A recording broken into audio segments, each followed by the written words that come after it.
In the jagged peaks and frozen arteries of the northern realms, one law had remained as cold and unyielding as the permafrost for 10 generations.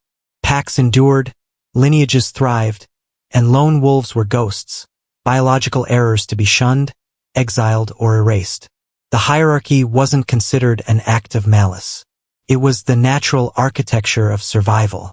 It was etched into the cavern walls of the citadel, whispered in the guttural growls of the first sires, and enforced by the very marrow in their bones. To be a lone wolf was to be a soul without a shadow, a creature whose existence was a direct insult to the strength of the collective. Alphas were the sky, the iron-willed architects of power whose voices could command the wind itself. Betas were the earth, the unwavering foundation that held the territories together through the long, starving winters. And the lone wolves? They were the void. Pariahs like Harriet Wheeler knew the only way to keep their hearts beating was to remain a flicker in the periphery. Unseen, untouched, and utterly forgotten. At the apex of this brutal, beautiful order sat the Kroveniks pack, led by the iron-fisted King Thalrian. A titan of ice and muscle, Thalrian didn't just rule the north. He owned its silence. With eyes like shards of glacial glass and a presence so suffocatingly powerful that even the most seasoned warriors like Thornix and Valdrake bowed their heads before he even entered a room, he was more than a king.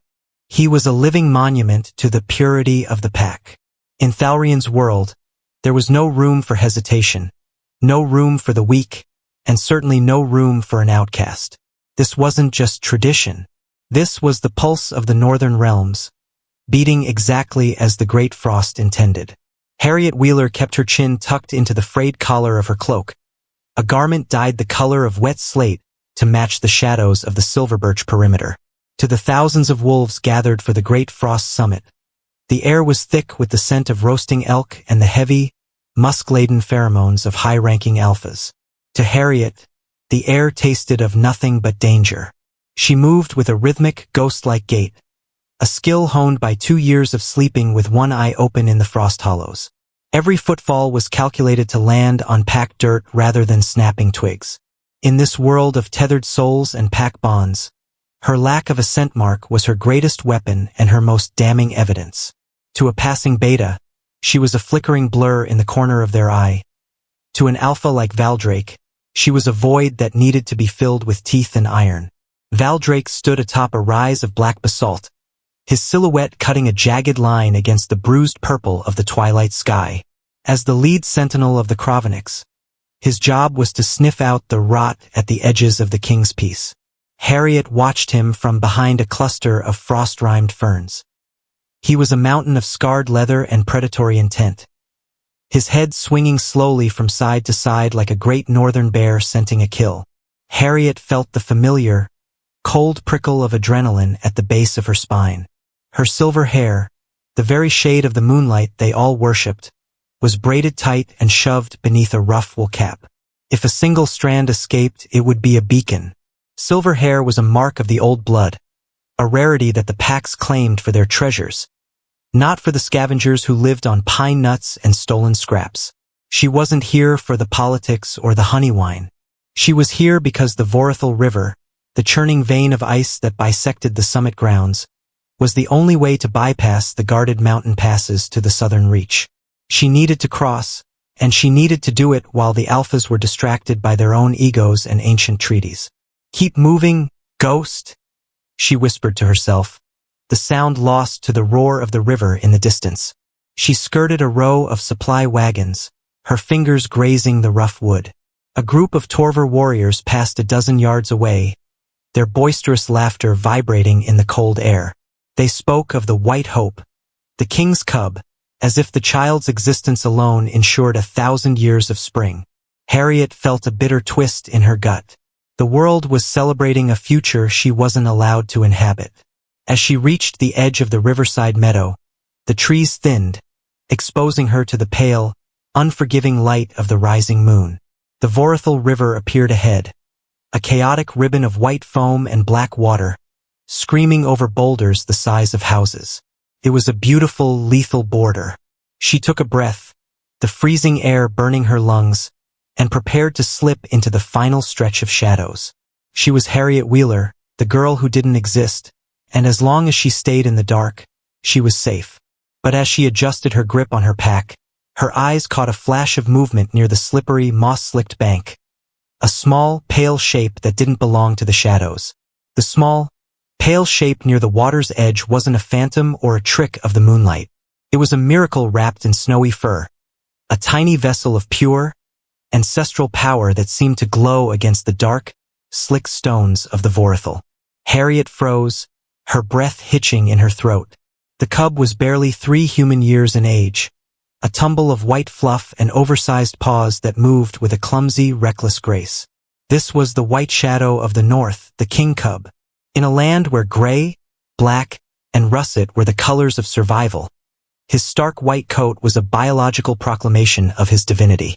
He was the living anchor for the Krovenix Pack's future, the reason the Great Frost Summit had even been convened. To the alphas on the high ridge, he was a crown. To the betas, he was a promise. To Harriet, he was a disaster waiting to happen. The cub wasn't looking at the thousands of warriors or the roaring hearths behind him. His gold-flecked eyes were locked on a winter-blue butterfly that danced over the spray of the river, oblivious to the predatory current beneath it. He let out a soft, high-pitched yip of delight, a sound so innocent it felt like a serrated blade against the cynical shell Harriet had built around her heart. Harriet's eyes darted back to the basalt rise. Valdrake and the other sentinels were still positioned with their backs to the water, their gazes fixed on the diplomatic theater of the inner meadows. They were looking for enemies with swords and hidden daggers, failing to see the most immediate threat to their legacy. The curiosity of a child. The Vorethil didn't recognize royalty. It didn't care for bloodlines or ancient stone tablets. It was a churning mass of glacial runoff and jagged debris, moving with a velocity that could crush the ribs of a full-grown warrior in seconds. The mist rising from its surface coated the riverbank in a lethal layer of black ice, turning every stone into a trap. Harriet took a cautious step forward, the instinct to remain a ghost warring with a primal, unbidden protective reflex. She had spent years convincing herself that the problems of the packs were not hers, that their joys and their tragedies were distant echoes from a world that had rejected her. Yet, seeing the tiny creature edge closer to the precipice, she felt a tether snapping. The butterfly dipped lower, spiraling toward a moss-slicked boulder that jutted over the main channel. The cub followed, his small tail wagging with a rhythmic, frantic energy. He was mere inches from the shelf where the water turned from a murmur to a scream. The white of his fur was a perfect, tragic contrast to the obsidian depths of the river. "Don't," Harriet whispered, the word dying in the wind. She watched, paralyzed by the realization that if she moved too fast, she would be spotted and executed. If she stayed still, she would be the sole witness to the end of a kingdom. The cub reached out a paw, his focus narrowing as the butterfly hovered just out of reach. In that heartbeat, the natural law Harriet had lived by, the law of staying invisible, collided with the gravity of what was about to occur. The future of the Northern Realms was balanced on a single, wet stone. The world slowed to the agonizing crawl of a nightmare. The white cub, blinded by the shimmering dance of the butterfly, placed a front paw on a shelf of rock coated in a glass-thin layer of black ice. Friction vanished. The laws of physics, indifferent to the divinity of bloodlines, claimed their prize. With a small, muffled yelp that was instantly swallowed by the roar of the rapids, the future of the Krovenix pack slipped. His tiny claws raked uselessly against the frozen moss before he tumbled backward into the churning maw of the Vorethil. A splash, tragically small for the magnitude of the disaster, sent a spray of crystalline water into the air. High on the basalt rise, the atmospheric shift was instantaneous. The predatory silence of the alphas shattered. A roar of pure, primal terror ripped from the throat of King Thalrian, a sound so violent it seemed to crack the very sky. It was followed by a chaotic symphony of shouting. Thornix barked orders that no one could follow, and Valdrake lunged toward the bank, his massive frame a blur of desperate muscle. But they were too far. The mathematics of the river were absolute. The current had already seized the white fur, spinning the cub like a frantic, pale top toward the center of the channel where the water turned into a white-toothed thresher. The elite warriors, the apex protectors of the realm, stood frozen by the sheer impossibility of the distance. They were hunters of men and wolves, not of shadows and water. In that flickering second of collective paralysis, the kingdom's legacy was already a mile downstream in spirit. Harriet didn't think. Thinking was a luxury for those with packs, for those with futures to lose. To a ghost, there is only the present moment and the instinct that has kept the blood moving in her veins. She didn't calculate the weight of the ice or the depth of the thermal shock. She didn't consider that touching the royal air was a capital offense, or that a lone wolf's life was worth less than a handful of river silt. As the alphas on the ridge were still processing the trajectory of the cub's fall, Harriet was already a blur of slate-gray wool and silver intent. She kicked off from the mud, her body uncoiling like a released spring. She shed her cloak in midair, a dark skin falling away to reveal the rugged, leather-clad survivor beneath. For a heartbeat, she hung suspended over the black water, a silver pariah silhouetted against the rising moon, before she pierced the surface. The vorethal hit her like a wall of liquid iron. The cold was a physical blow, a scream of agony from every nerve ending as the mountain melt tried to stop her heart where it beat. Bubbles hissed past her ears, and the roar of the rapids became a subterranean thrumming. Beneath the surface, the world was a chaotic twilight of silt and shadows. She clawed through the current, her arms cutting the water with the desperate, jagged efficiency of someone who had lived her entire life in the deep end of the world's cruelty.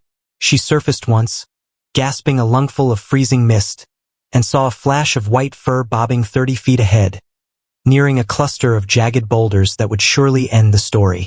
Without a rethink, Harriet dived again, vanishing into the mouth of the river to chase a king's life with a loner's soul.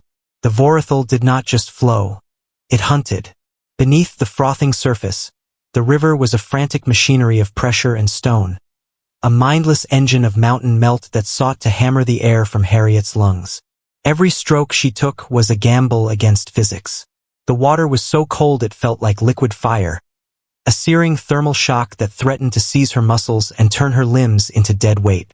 She surfaced in a gasping explosion of spray, the roar of the rapids deafening as she spotted the white cub again. He was a small, pale ghost spinning in the center of a violent eddy, his tiny muzzle barely clearing the churning foam. Between them lay a gauntlet of tooth stones, jagged obsidian boulders that shredded the current into white ribbons. Harriet lunged forward, her body a kinetic blade cutting through the chaos. She didn't fight the river head-on. She used its own lethal momentum, angling her frame to slide across the main surge. Her leather bracers scraped against a submerged rock, the impact vibrating through her bones. But she didn't flinch. To a lone wolf, pain was an old acquaintance, one she had learned to ignore long ago in the frozen hollows. The cub vanished behind a swell of dark water. Harriet dived, her eyes burning in the silt-heavy gloom. There, suspended in the emerald-black depths, was the king's heir. He was no longer paddling. The hypothermia was closing in. His small paws stilled as the current swept him toward a narrow chute where the river compressed into a lethal, high-velocity jet. She kicked, the sheer force of the movement tearing a silent scream from her throat. Her fingers, numb to the point of uselessness, brushed against wet, matted fur. She surged again, her hand finally closing around the thick scruff of the cub's neck. The biological handle held. The moment of contact sent a jolt of raw adrenaline through her system, overrunning the creeping paralysis of the cold. She pulled the cub to her chest, shielding his fragile ribs with her own body as they were sucked into the chute. The kinetic energy was terrifying. They were no longer swimming, but falling horizontally, a blur of silver hair and white fur trapped in a hydraulic press of water. Her shoulders slammed into a granite shelf, the force of the collision blinding her with white light. She didn't let go. She couldn't. The ghost, who had spent years fleeing the world, was now anchored to its very center. Breaking the surface felt like shattering a sheet of glass. Harriet gasping for air that tasted of ice and pine, her lungs burning with a jagged, suffocating heat. She was drifting toward a bend where the Vorethel widened, its fury dissipating into a deceptive, deep-water swirl. The riverbank was a chaotic smear of torches and shadows, the alphas finally catching up to the speed of the disaster. Harriet's grip on the cub remained iron-tight, even as her vision began to fray at the edges, the white fur against her chest the only thing keeping her soul from drifting away into the dark. The wide, deep-water swirl at the river's bend was a deceptive reprieve. It was a carousel of ice and silt that pulled Harriet's exhausted body in slow, mocking circles while her internal temperature plummeted toward the point of no return. Her grip on the white cub was the only thing keeping her tethered to the living world. The small creature was unnervingly still against her chest, his heartbeat a faint, rapid drumming that she felt more than heard. Then the water erupted. It wasn't a splash. It was a detonation of power. King Thalrian didn't enter the Vorethel as a swimmer. He entered it as an apex predator reclaiming his own. The sheer kinetic force of his plunge sent a wake rippling across the surface, cutting through the river's resistance with a terrifying, singular intent. Harriet's vision was a frayed tapestry of moonlight and shadow, but she saw him, a titan of muscle and dark fur surging through the black water. His eyes weren't gold like the legends of the Moonstone King. They were shards of glacial glass, burning with a desperation so raw it felt like a physical heat against the freezing mist. In 3 massive, lunging strokes, he bridged the distance. The first physical contact was a shock that rivaled the mountain melt.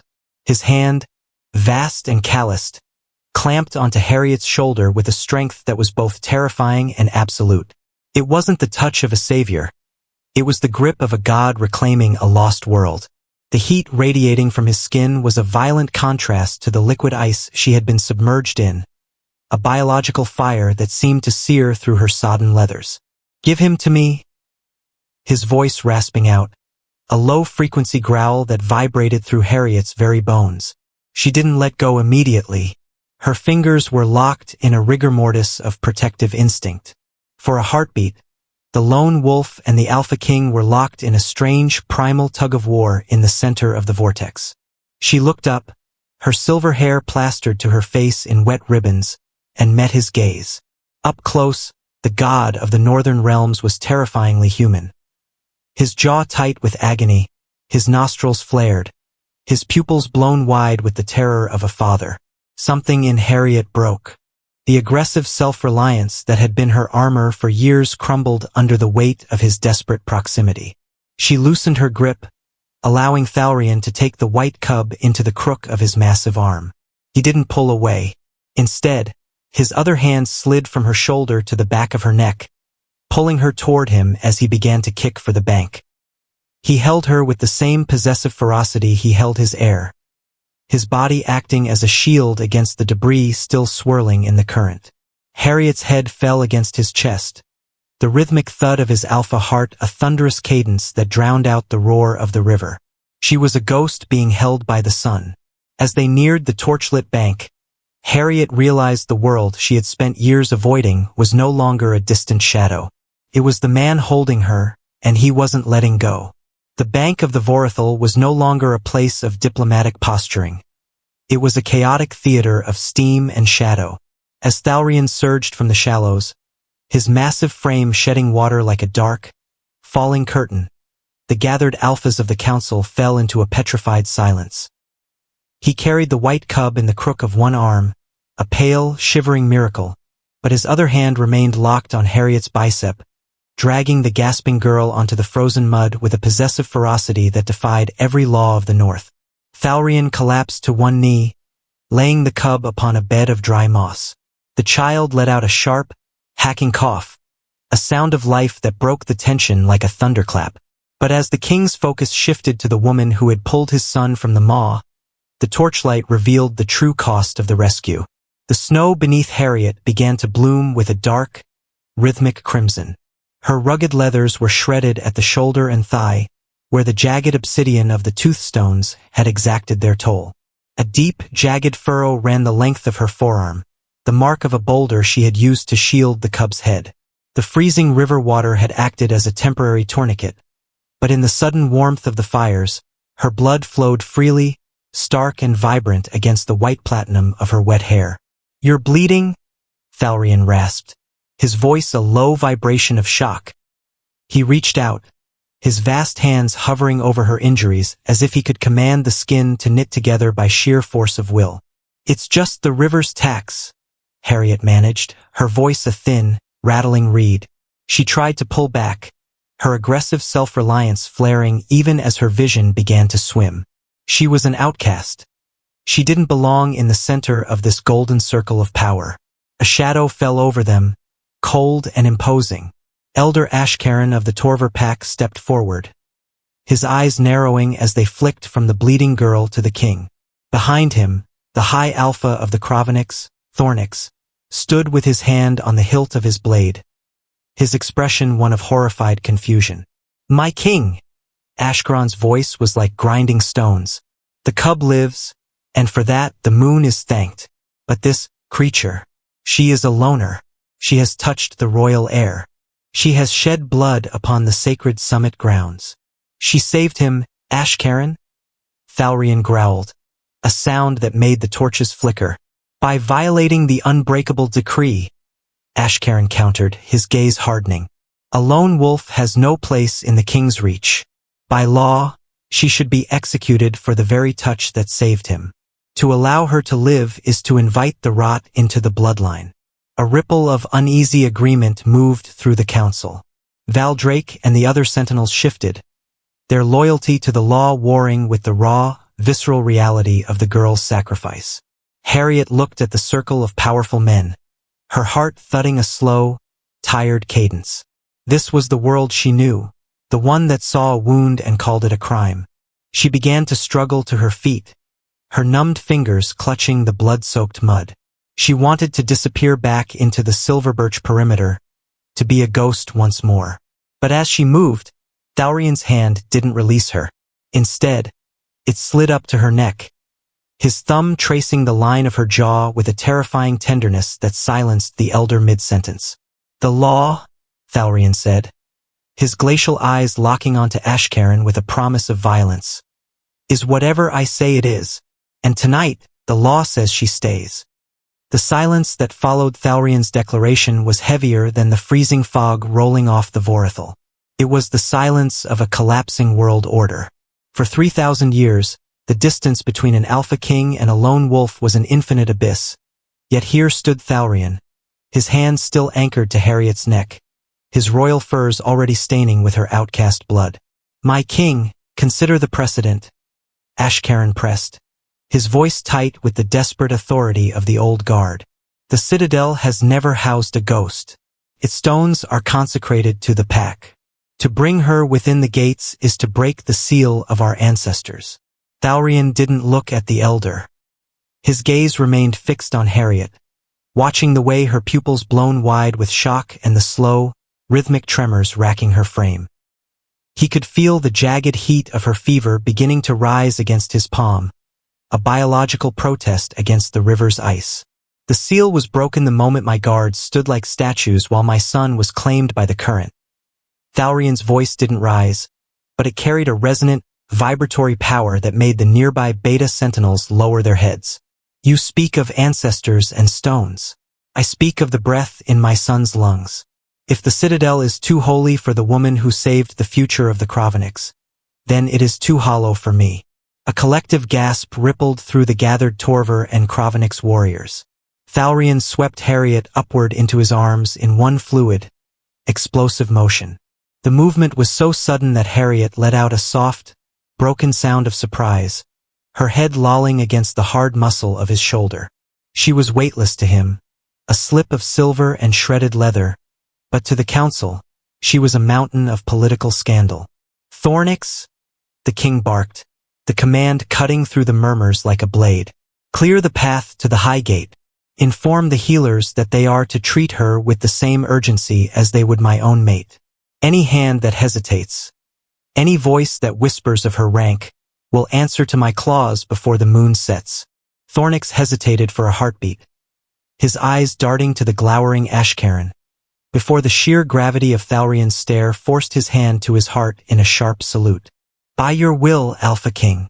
Harriet felt the world begin to dissolve into a kaleidoscope of torchlight and shifting shadows as Thalrian began to stride toward the black stone fortress of the citadel.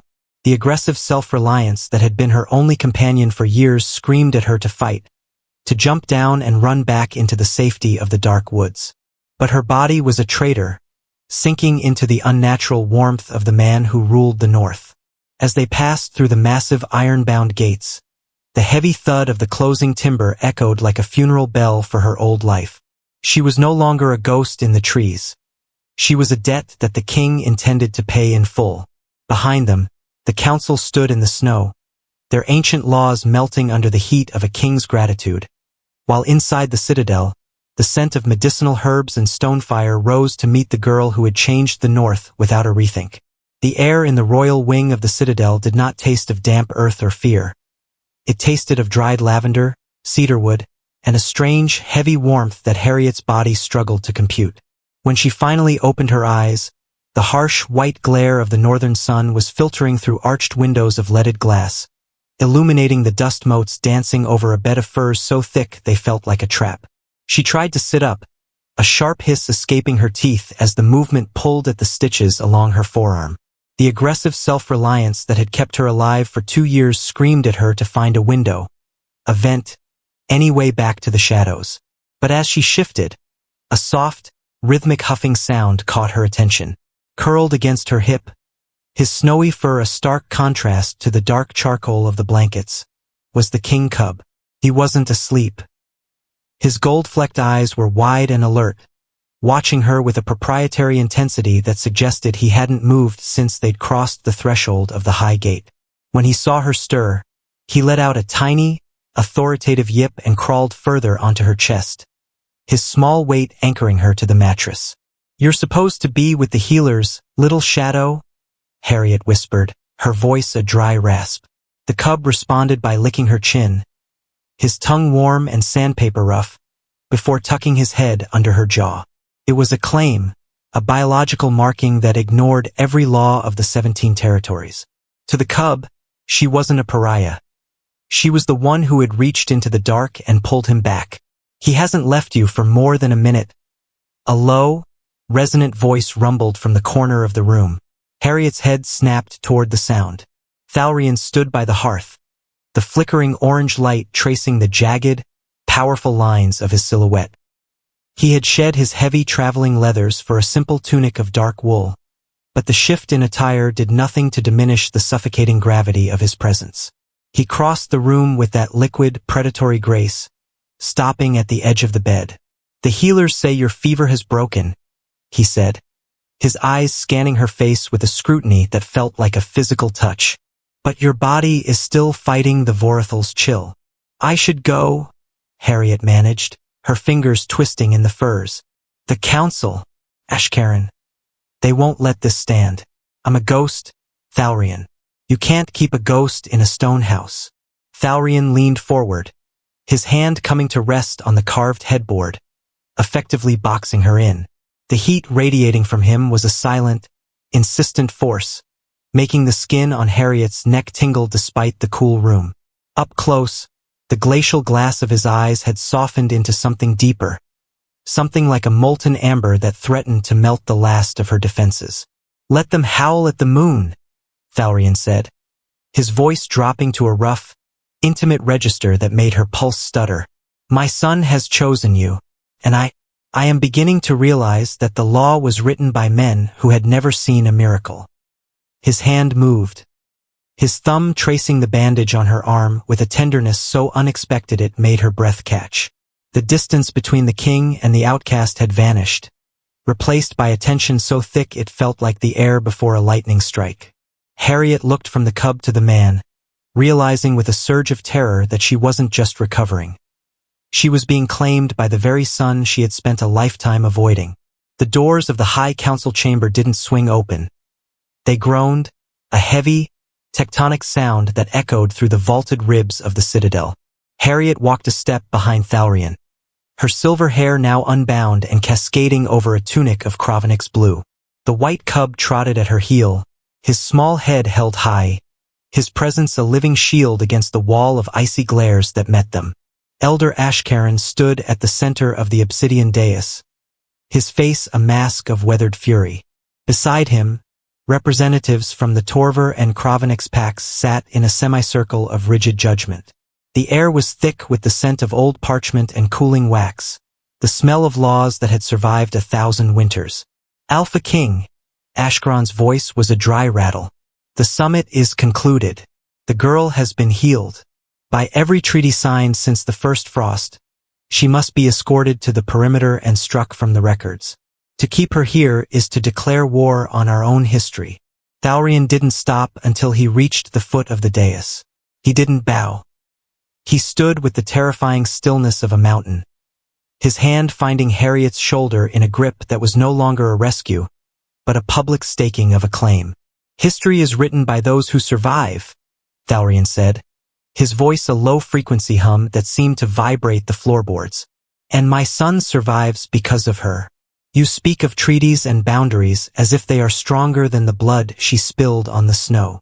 She is a lone wolf, Ashkaran roared, his fist slamming onto the stone table.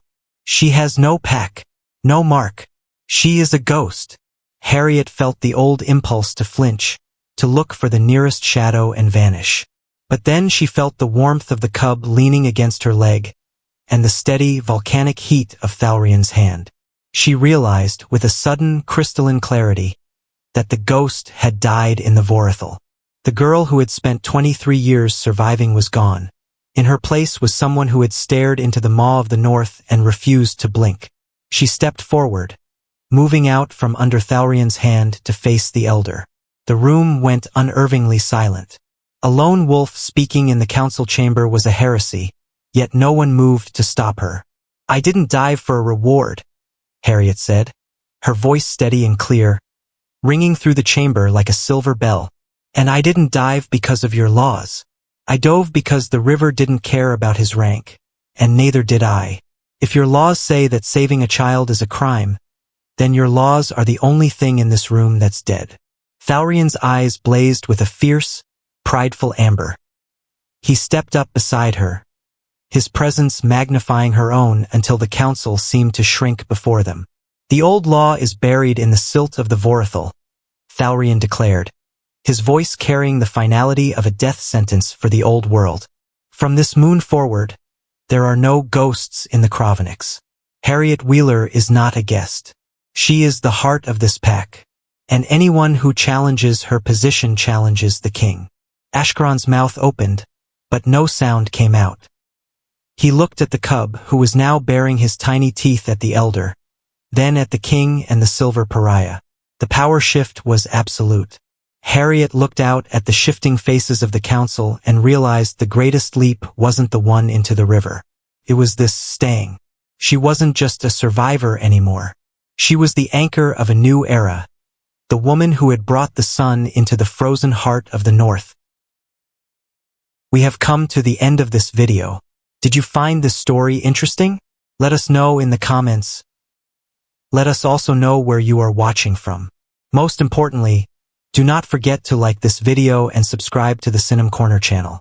Thanks for watching and see you in our next video.